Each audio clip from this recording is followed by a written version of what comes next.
Shoo!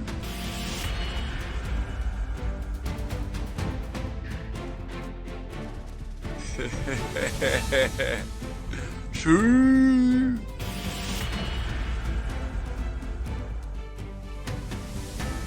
Yes, ladies and gentlemen, welcome to URKG. This is your match reaction. Portugal won the Nations League final, people. It is ridiculous. I am really buzzing. You don't understand. I'm buzzing. I'm really buzzing. What a final it was. Portugal are champions of the Nations League again. One of the most emotional nights of his legendary career. Cristiano Ronaldo shed some tears of joy for his nation to beat in that dramatic penalty kick shootout in Munich. It's crazy, bro. It is absolutely insane. This was more than just a match. It was legacy moment, people. Before I get into every single detail, make sure you like the video, subscribe to the channel if you guys are new to the channel. But to really speak about the moment he walked out in that World Cup, crying. People had that in their memory of his last, situation in the biggest stage. And people thought that that would be the last thing they would see about Cristiano, crying and off the stage, and that would be the last time they saw him. But think again, bro. Think again. Cristiano Ronaldo now, the last memory will be this. It will be this. Even if he doesn't go to the World Cup, even if Portugal don't win the World Cup, this will be the last moment lifting a trophy for his nation yet again, people. Yet again. This is the third one now. Portugal never won any trophy before him. 75 years, they've never won any trophy before Cristiano showed up for Portugal, and now they've won 3. Portugal is a small nation. It's not Brazil, it's not Argentina, it's not France, it's not Germany. It's a small nation. Yes, they got talent, but look, Belgium, for example, didn't win it with all the talent that they got. But you've got to understand, Cristiano has carried this team throughout pain, throughout all the troubles that they've been facing, and he's reminding everybody that why he is the GOAT. Why he is the GOAT. But anyways, let's get into the game, bro.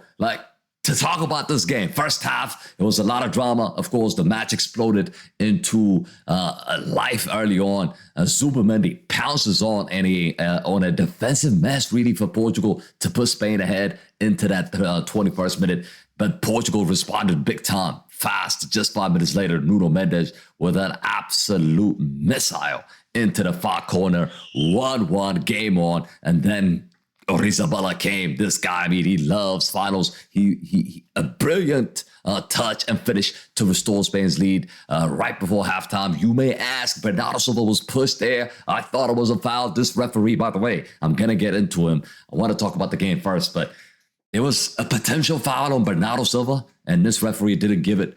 And then they went ahead and scored. Oyarzabal scored. Spain lead 2-1, and it looked like La Roja were actually in control. But that game, you can never count out Cristiano Ronaldo at 40 years old. When his country needed him the most, he delivered again. A deflected cross falls in his way look, the instinct is there. The pure 9 instinct is there, which Kylian Mbappe probably doesn't have. He is there. He is a born finisher. And CR7 volleys the goal number 138 for Portugal. He bullied Cucurella, got to the ball first and smashed it in 2-2 and game on. And after that, look, the game really got tightened up and we went to extra time. It was a chaotic game, but extra time was really crazy as well. Pedro Porro nearly curled in a stunner. Cucurella hit one of the chances out wide. But the biggest talking point in that extra time is obviously Cristiano being subbed off before extra time. Look, he didn't even get to take a penalty in this game. He didn't have to. But look, lucky for him. Yamal, hyped about the Ballon d'Or favorites. Yamal this, Yamal that.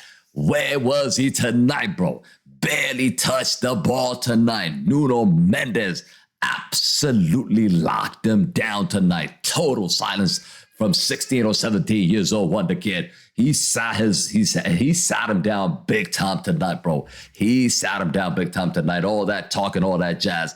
He's thinking now he's playing Kylian Mbappe. You playing the GOAT, mate. You playing Portugal, bro.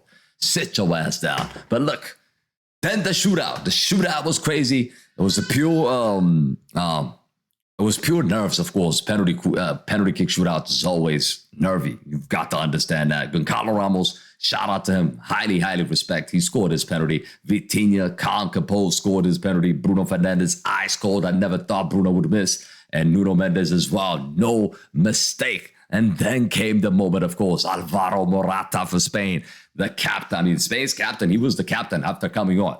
I knew he was going to miss. I keep saying he's going to miss. He's going to miss. He's going to miss. He steps up. And guess what? Saved by Diogo Costa, the hero of Euro qualifiers, does it again. And now it's Ruben Neves' time to basically give us the win. Everything on the line. And he steps up and bangs it in. And Portugal are champion again. Cristiano, he is crying, not from pain, but from pride. This is what I mean when I talk about the last time we saw Cristiano crying. But this time he's crying with joy, people. And that will be the last memory for his legacy, really. A lot of people are now going to dismiss and completely forget about the World Cup because this will be the last moment, a full circle moment for the greatest goal scorer in international football and the greatest of all time, for sure, 100%. But look, 2016, 2019, and now 2025, Cristiano has led Portugal to 3 major trophies. And this one possibly his last. Like I said, it felt so emotional for him, bro. He was so emotional, even though he got taken out. Like, he couldn't bear to watch the penalty kick shootout. I saw him, like, the camera goes to him. He is just covering his eyes, but his team does it for him. The team does it for him, and he lifts the trophy at 40 years old. GOAT status, cemented, bro. Cemented, bro. Cemented, bro.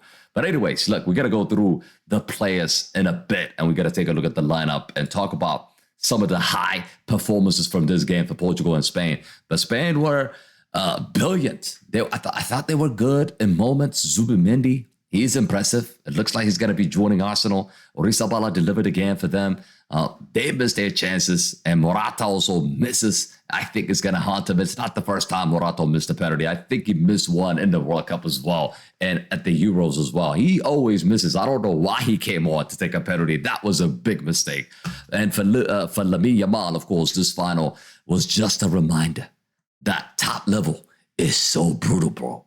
It is so brutal. You don't always win, bro. You don't. And his time will come for sure. But tonight, it was Portugal's night. It was CR7 night. But anyways, look, I want to quickly talk about the high caliber performance in this team.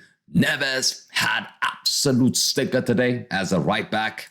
He was awful today, 4.8, and I don't blame him. Martinez just picked him and played him in that right back position. I thought that was a mistake. I thought that was a huge, huge mistake by Martinez to play him as a right back. We know it didn't work against Germany. Why the hell are you doing it again? Insane. But he got away with it again. Diaz, I thought he was decent. Inacio also had a stinker. He was on the yellow card early on in the game. I mean, late on in the game. But look, that guy struggled all the way. But both goals, you could argue that he was at fault, right? The first goal, he was nowhere to be found. When Diaz tried to clear the ball, he was nowhere to be found. And the second goal, Oyarzabal just cuts him. He just didn't mark him. He didn't follow the run properly. And he left Oyarzabal wide open. And he scored the second. I mean, Oyarzabal scored the second goal. Inacio didn't have a good game. But Mendes, bro, if Mendes is your man of the match, just smash that like on the video right now because he was immense. How can you lock down a Ballon d'Or contender? How can you lock down the best player by most people saying now about Lamine Yamal? He locked him down, bro. He shut him down, bro.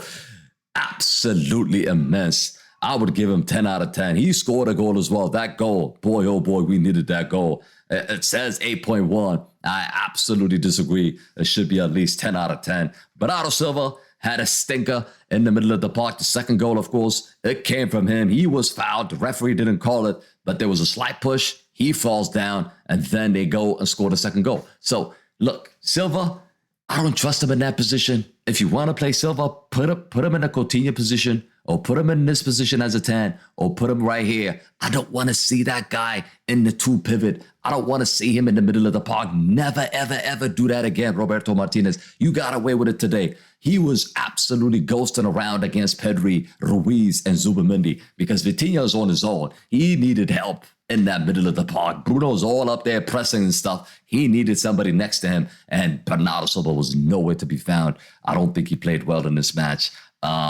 Neto, output-wise, he didn't give us anything, but energy-wise, he gave us a whole lot. He gave his heart out today. Running back and forth, back and forth, back and forth. He played 106 minutes. You've seen it. 106 minutes that Pedro Neto played. It just goes to show you. Martinez didn't want to take him. He knows that. Leao's better than him, but Leao's not going to give you the work rate. Leao's not going to do that. Leao's going to give you the skill set, but he can only do it for 30, 40 minutes. He can't do it for 90 minutes. Plus, he's not going to defend for you. He's going to expose you. So Neto protects that back four, and that's what he did. He protected Mendes as well because Lamine Yamal, every time he goes after Mendes, yes, Mendes locked him down, but Neto was doubling up to help him out. So I thought Neto did really well. I know a lot of people didn't see that, but I thought he played well there. Bruno Fernandes had a stinker. I have to say, this guy never shows up in big games. Europa League finalist, lost in the Europa League final. We were begging for Bruno Fernandes to show up. Never showed up in that final. And today also he didn't show up, except for the penalties. Of course, it's not just him. Everybody scored a penalty. But in the game, I needed his presence. I didn't see it. I needed his creation. I did not see it, bro. I didn't see it. So, awful game from Bruno Fernandes. Conceição, look, all gassed up for that goal against Germany, but you could clearly see he's not a starter. And 46 minutes in, he got hooked off. And made both of them, like Neves and Conceição, got hooked. And Ruben Neves and Semedo checked in, I believe. So, look, it needed somebody more experienced in the final, and Conceição's just not it, bro. It's not it. He's the potential. He is the future. He might be the next Yamal, but we need to give him time. He can't be starting games like this, bro. He can't.